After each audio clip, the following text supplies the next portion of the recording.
Assalamualaikum warahmatullahi wabarakatuh. Nama saya Firmalinda Anita Rahmi. Saya dari PB UMJ 2018 dan saya dari kelas Bisnis Manajemen kelas C.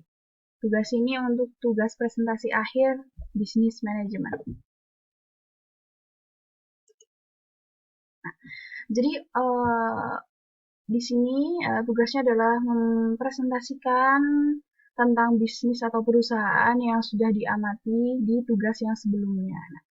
Outline yang pertama adalah sumber daya manusia, yang kedua adalah pengelolaan pemasaran, yang ketiga adalah operasional, dan yang keempat adalah pengelolaan keuangan.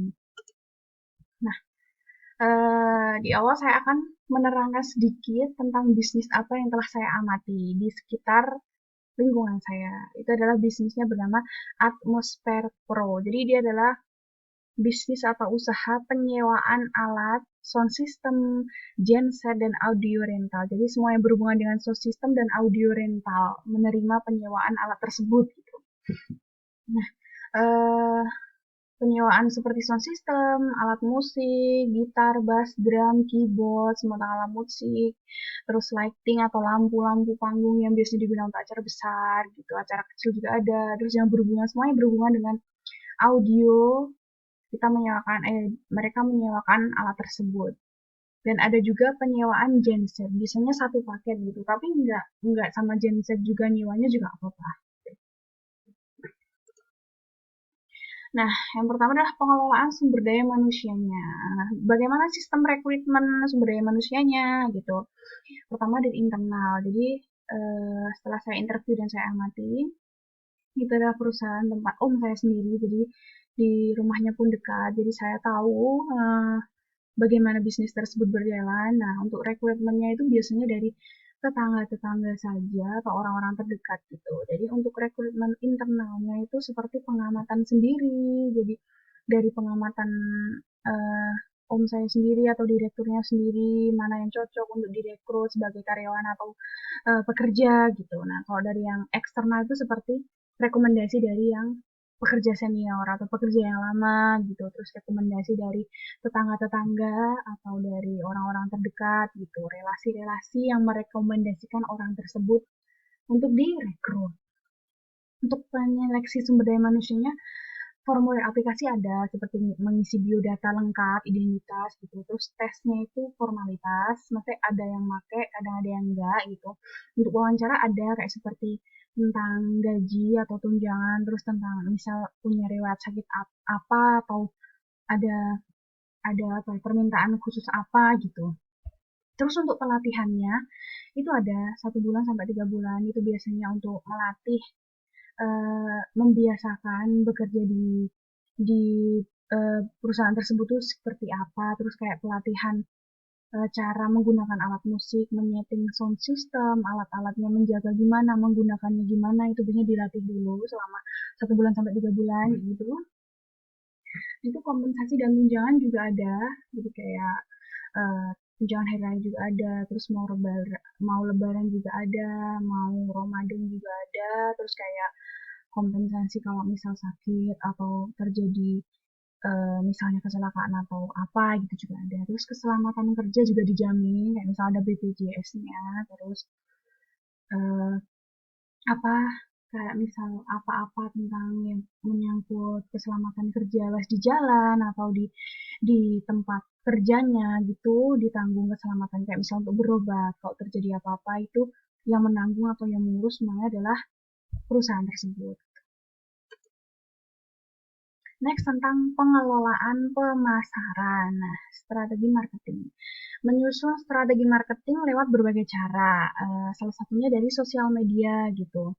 Dari Instagram, YouTube, Facebook, atau WhatsApp gitu. Ada juga yang dari perorangan offline tuh seperti relasi-relasi atau omongan dari omongan kayak gitu. Jadi ada yang teman gitu mempromosikannya gitu. Terus untuk harga itu dilihat dari kebutuhan dan permintaan. Kayak misal untuk acara yang besar gitu ya, menggunakan alat yang komplit yang besar itu ya pasti harganya sesuai lah, sesuai dengan permintaan. Terus kayak misal untuk cuman sound yang kecil, yang sedikit untuk acara desa atau acara cuman yang apa sound yang kecil, yang biasa gitu ya pasti harganya juga relatif murah atau sesuai dengan kebutuhan. Untuk pemesanan itu pun mudah, bisa eh, kontaknya itu bisa dilihat di Instagram, di YouTube itu ada kontaknya, bisa langsung dihubungi saja. Terus atau kalau nggak tahu, bisa men-DM di Instagram atau inbox di Facebook atau di YouTube komen. Tapi di YouTube ada kontaknya, jadi kontak WhatsApp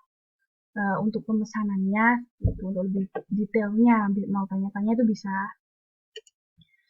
Nextnya adalah operasional, jadi analisis alur jasa, maksudnya jasa penyewaan alatnya itu tuh bisa online seperti WhatsApp, telepon WhatsApp atau men-DM dulu, nanti untuk kelanjutan detailnya itu biasanya lewat WhatsApp. Nah, biasanya itu tanya tanggal, biasanya di tanggal tersebut itu masih free nggak, masih kosong nggak, bisa nggak gitu. Nah, nanti kalau misal bisa ada koordinasi lebihnya itu biasanya datang ke rumah atau kalau enggak janjian di luar untuk lebih detail acaranya mau seperti apa dan sewanya apa aja gitu.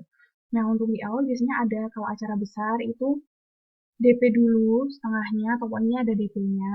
Tapi kalau untuk acara-acara kecil untuk yang cuman desa atau yang udah kenal yang kecil gitu biasanya nggak DP dulu nggak apa.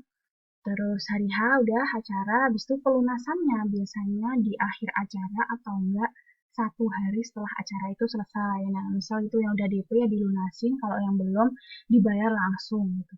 Untuk penjadwalan jasa itu penyewaannya tuh terkadang ada kayak misal 1 minggu itu ada hari di mana karyawan tuh diliburkan atau mendapat free hari kerja, kayak misal untuk quality time keluarga, untuk istirahat, nah gitu. Biasanya di hari-hari yang weekday, karena untuk acara-acara atau penyewaan-penyewaan tersebut itu biasanya kan diadakan di hari-hari yang weekend, kayak Sabtu atau Minggu tanggal merah, nah itu malah kerja, karena biasanya acara-acara dilaksanakan di hari seperti itu, kayak gitu. Terus pengelolaan keuangan. Nah, sumber modalnya dari mana? Nah, setelah saya interview, jadi dulu om saya ini adalah karyawan di sebuah perusahaan swasta. Nah, jadi dia mencari modalnya, sumber modalnya itu dari upah atau gaji dia bekerja sebagai karyawan swasta. Jadi sembari dia itu bekerja di perusahaan swasta, dia merintis merintis bisnis ini dari sedikit demi sedikit dari kecil yang dia dapat dari apa gaji dia selama jadi karyawan. Nah, untuk jumlah modalnya kurang lebihnya itu 700 juta untuk modal awalnya. Jadi untuk beli-beli alat, soundnya, operating sistemnya kayak mixer, mic gitu. Terus penerimaan atau pengeluaran per bulan. Nah, itu untuk penerimaannya ada 25 juta kurang lebihnya. Terus pengeluaran per bulannya ada 17 juta. Kayak misal untuk mengupgrade alat-alat atau barang-barang, terus kemudian membeli persediaan-persediaan gitu untuk perawatan, nah gitu, menambah alat lagi gitu. Terus pengeluaran operasi jangka pendek ada persediaan sama modal kerja. Nah itu tuh kayak persediaan itu misal mic itu butuh baterai, mic yang wireless gitu kan butuh baterai juga. Jadi untuk persediaan-persediaan yang apa ya perawatan barang untuk digunakan ke selanjutnya kayak gitu misal kabel-kabel juga gitu. Terus pengeluaran modal jangka panjang itu investasi besar ya seperti kayak membeli genset dengan genset itu kan harganya relatif tinggi gitu. Nah jadi kayak itu untuk investasi besar. Jadi misal besok itu mau dijual lagi di besok itu tuh harganya enggak turun yang drastis. Jadi masih bisa untuk investasi, terus untuk membeli alat-alat yang berkualitas bagus, alat-alat sound. Itu kan banyak ya teknologi-teknologi yang digital sekarang itu kan banyak itu untuk investasi yang besar gitu. Dijual masih bisa lagi. Terus nah ini untuk sosial medianya ini adalah Instagramnya Atmosfer Pro. Nah ini ada akun YouTube-nya, terus alamatnya, terus ada kontaknya langsung kontak. Kalau nggak mau DM dulu juga bisa. Nah ini adalah uploadan-uploadan videonya, video dokumentasi acara yang menggunakan penyewaan alat dari perusahaan tersebut gitu. Nah, terus ini juga akun YouTube-nya, ini adalah video-videonya, kurang lebihnya ini beberapa ini. Nah itu tuh di perusahaan tersebut itu ada orang yang tugasnya menghandle akun sosial media, terus mengupload video-video, mengedit, mendokumentasikan, itu ada timnya dari Atmosfernya sendiri gitu untuk marketing lah, untuk promosinya. Sekarang kan udah era digital dan teknologi, jadi merambah ke sosial media yang banyak digunakan, terutama YouTube dan Instagram. Itulah tadi. Thank you. Dan itu adalah tugas perusahaan atau bisnis yang sudah saya amati di sekitar lingkungan saya. Terima kasih. Assalamualaikum warahmatullahi wabarakatuh.